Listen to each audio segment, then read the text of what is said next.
Today I'm going to read the book I Hate to Read by Rita Marshall and Etienne Delisert.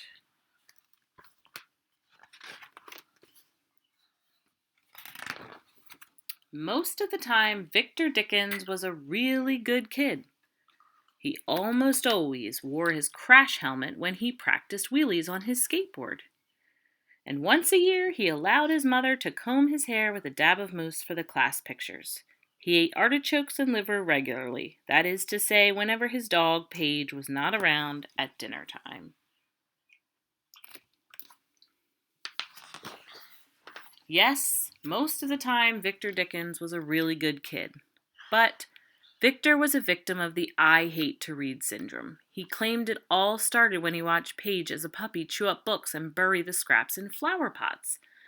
Victor got A's in math and B's in science, but F's when it came to the ABCs. Not that his family didn't try to help. His mother fed him alphabet soup for lunch.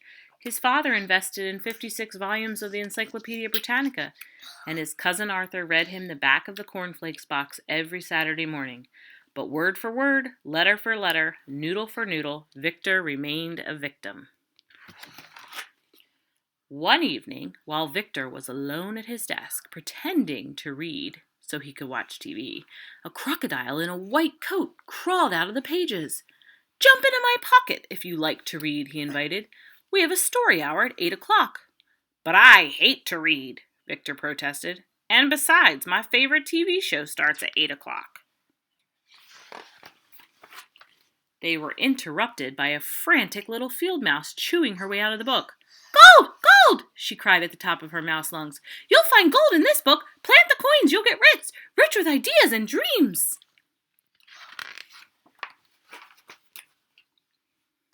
"My only dream is that you'll find my dad's mousetrap on your way up to the attic," snapped Victor proudly.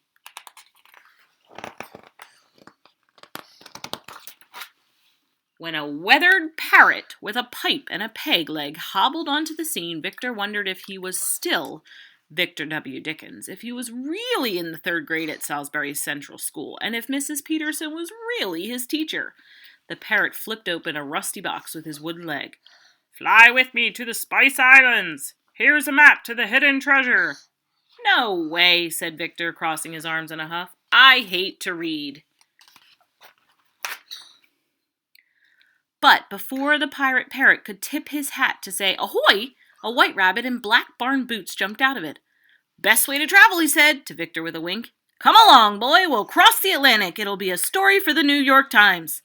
"But I hate stories," answered Victor, "and I hate to..." The rabbit didn't wait for him to finish. He took a thundering leap over the house and echoed back over his left shoulder, "Boy, you've missed the boot." Very cautiously, Victor turned another page of the book. Out popped a slippery frog with a broken feather in his cap. read the page," he croaked. "Please read the page so I can turn into a prince. Then I'll kiss the sleeping beauty and wake her up.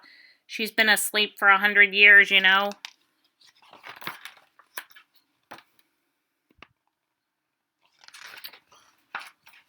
Victor turned the page. The beauty looked just like Natalie Nickerson, and Natalie Nickerson was just invited him to her birthday party.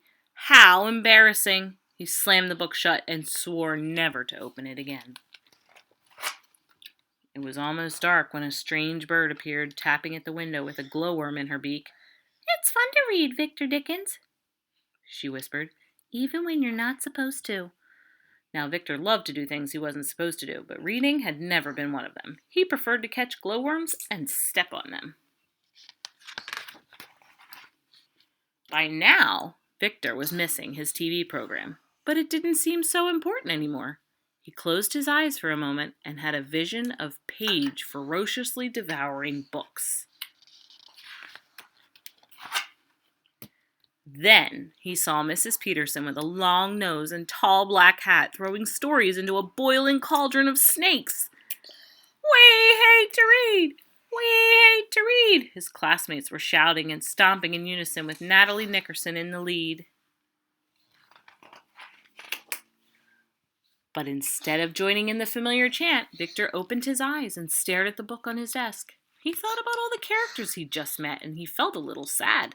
Sad for the pirate and the prince and the field mouse with the golden coins. Sad for the crocodile and the bird in the dark and the rabbit in the big black boots. What would happen to them if their stories were lost? We hate to read! We hate to read! The class chant continued. But Victor, with a smile, opened his book to look for his friends, and as he read each page, he just hated to come to the end. The end. Thanks for listening.